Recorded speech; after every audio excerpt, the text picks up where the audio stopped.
নমস্কার বন্ধুরা, আজ আপনাদের সঙ্গে শেয়ার করব ডিমের এক অসাধারণ রেসিপি। ডিম তো আপনারা অনেকভাবেই খেয়েছেন, একবার এইভাবে বানিয়ে দেখুন আর খেয়ে কেমন লাগলো আমাকে অবশ্যই কমেন্ট করে জানাবেন। এই রেসিপিটি করবার জন্য নিয়েছি একটা টিফিন বক্স। টিফিন বক্সের গায়ে ভালোভাবে তেল মাখিয়ে নেব। এখন 4টে ডিমকে টিফিন বক্সের মধ্যে ফাটিয়ে নিয়েছি। এরই মধ্যে দিয়ে দিচ্ছি স্বাদ মতো নুন আর 1/3 টিস্পুন হলুদের গুঁড়ো। এখন সমস্ত কিছুকে ভালোভাবে মিশিয়ে নেব।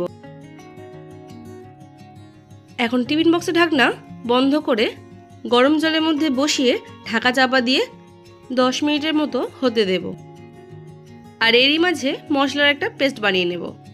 মিক্সিং জারের মধ্যে দিয়ে দেব টুকরো করে কেটে নেওয়া একটা গোটা পেঁয়াজ, কুচিয়ে রাখা আদা, 7 থেকে 8টা রসুন, একটা ছোট টমেটো আর 3টে কাঁচা লঙ্কা। এখন সমস্ত কিছুকে একটা পেস্ট বানিয়ে নেব। দেখুন বন্ধুরা, পেস্টটা আমার রেডি হয়ে গেছে। অন্যদিকে ডিমের ভাপাটাও হয়ে গেছে। এখন টিফিন বক্সটাকে ঠান্ডা করে এটাকে খুলে নেব। ফার্স্ট চারিদিকটা ছুরির সাহায্যে কেটে নেব, যাতে করে তুলতে সুবিধা হয়। এরপর পিস পিস করে স্কোয়ার আকারে কেটে নেব।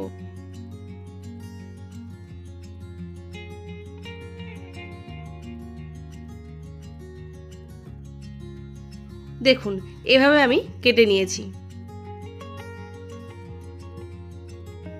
এভাবে সমস্ত পিসগুলোকে তুলে নেব। এখন কড়াইতে দিয়ে দেবো পরিমাণ মতো সর্ষের তেল। তেল গরম হয়ে যাওয়ার পর ডিম ভাপার পিসগুলো একে একে এর মধ্যে ছেড়ে দেব।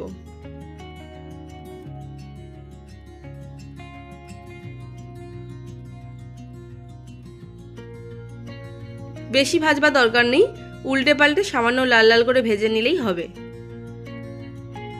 দেখুন ভাজাগুলো হয়ে গেছে, এখন এগুলোকে তুলে নিচ্ছি। এখন সেই একই তেলের মধ্যে দিয়ে দিচ্ছি গোটা গরম মশলা। ফোড়নটা থেকে একটা সুন্দর ফ্লেভার ছাড়লে এর মধ্যে দিয়ে দিচ্ছি আগে থেকে পেস্ট করে রাখা মশলাটা। আর মিক্সিং জারটা ধুয়ে সামান্য পরিমাণ জল অ্যাড করলাম। এখন ভালোভাবে এটাকে তেলের সাথে কষিয়ে নেব। এখন এরই মধ্যে অ্যাড করছি স্বাদ মতো নুন আর 1/3 টিস্পুন করে হলুদের গুঁড়ো, কাশ্মীরি রেড চিলি পাউডার আর ধনের গুঁড়ো। আবারও সমস্ত কিছুকে ভালোভাবে মিশিয়ে নিচ্ছি। দেখুন মশলাটা থেকে খুব ভালোভাবে তেল ছেড়ে দিয়েছে। এখন গ্রেভির জন্য এর মধ্যে অ্যাড করছি সামান্য পরিমাণ জল। গ্রেভিটা ফুটতে শুরু করলে এর মধ্যে দিয়ে দেবো আগে থেকে ভেজে রাখা ডিমের টুকরোগুলো। এখন মিনিট 2-3 ঢাকা চাপা দিয়ে একটু ফুটতে দেব। এখন ঢাকাটাকে খুলে নেব। দেখুন বন্ধুরা, ডিমের এই রেসিপিটি একদম কমপ্লিট।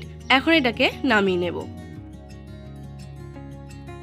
আমার এই রেসিপিটা যদি আপনাদের ভালো লেগে থাকে তাহলে একটা লাইক করবেন, শেয়ার করবেন আর নতুন বন্ধু হয়ে থাকলে একটা সাবস্ক্রাইব করবেন। ধন্যবাদ।